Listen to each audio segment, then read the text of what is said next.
Macho e fêmea não significam homem e mulher. Você consegue entender? Sim, isso...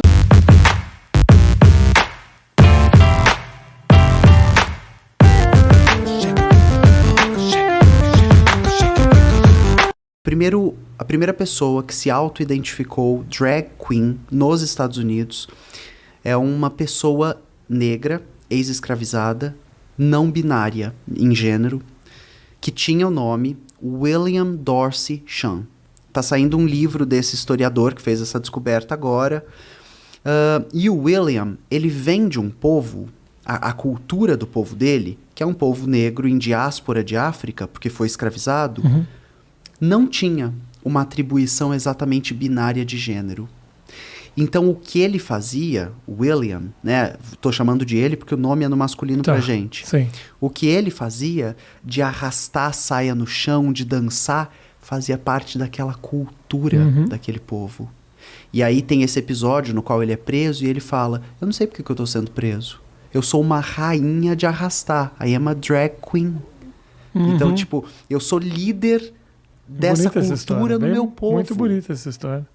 E é importante levantar esse entendimento para que a gente consiga ajudar as pessoas que nos escutam, nos veem a entender que a ideia de um gênero binário, isso e aquilo, é uma importação europeia.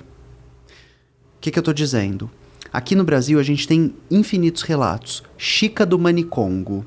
É a primeira história de uma travesti que foi perseguida pela Santa Inquisição no Brasil. Os documentos estão na Torre do Tombo, em Portugal.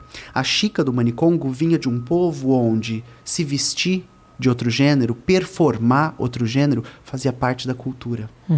Só que ela foi escravizada em África e trazida para cá. Só que ela é trazida com a cultura dela. Perfeito. Né? O primeiro caso de homofobia no Brasil acontece no 1500.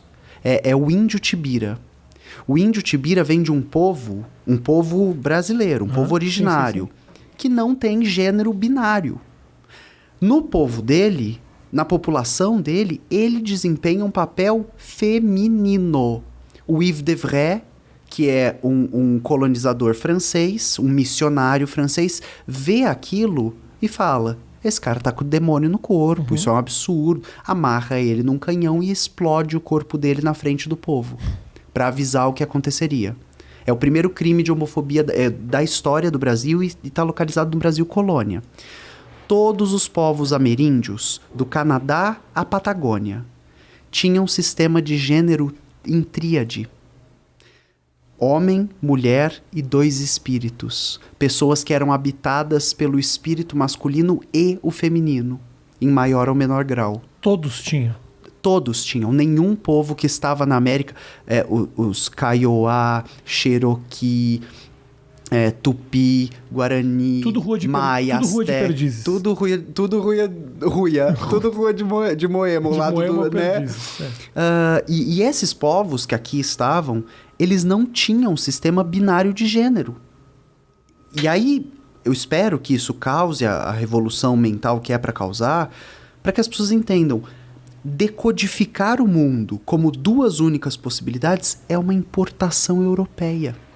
Vem junto com a colonização, com a catequese, com... Desculpa. Não, é isso. Qual o interesse por trás, na Europa... de haver essas duas identidades? Você me responde. Qual você acha que é? Construção de família, propriedade, Perfeito. Bens... Perfeito. Sim e não só. Tem uma autora muito famosa aqui no Brasil, o trabalho dela repercute muito aqui, chamada Silvia Federici.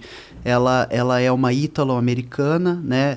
Tem uma titularidade numa cadeira de universidade nos Estados Unidos, nasceu na Itália, é uma marxista e é uma das pessoas mais importantes fazendo o trabalho sobre a ideia de que existe e sempre existiu um trabalho nunca remunerado pelo capital.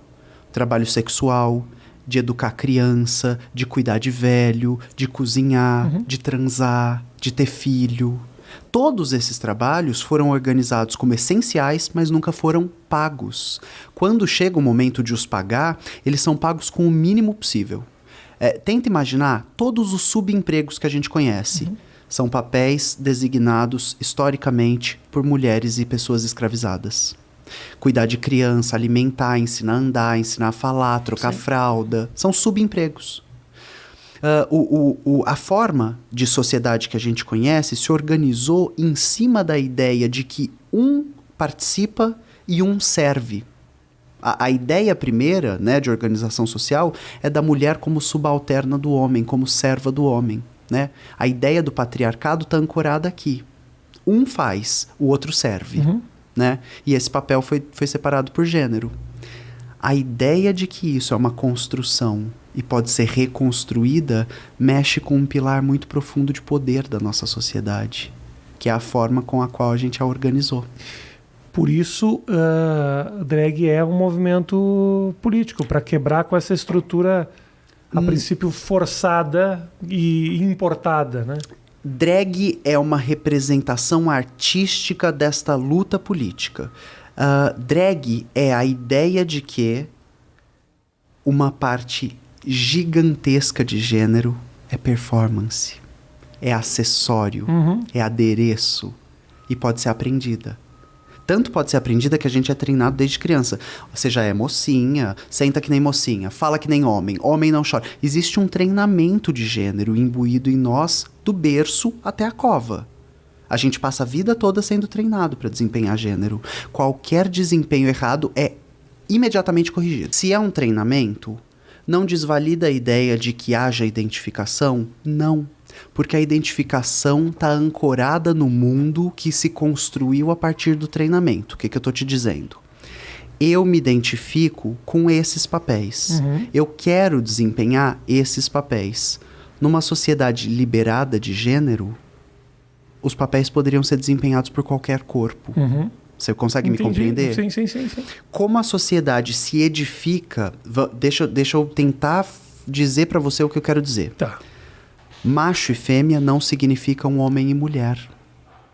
Você consegue entender? Sim, isso sim, claro. Você consegue entender que um homem na França do século XVIII usa meia calça, salto alto? Não necessariamente é macho, macho, com esse não, conceito. O corpo pode ser macho. E a ideia homem, que é a ideia homem do corpo macho, a gente tá falando do rei, a gente tá falando do ministro de finanças, a gente tá falando das pessoas mais importantes do país mais rico da Europa naquele século.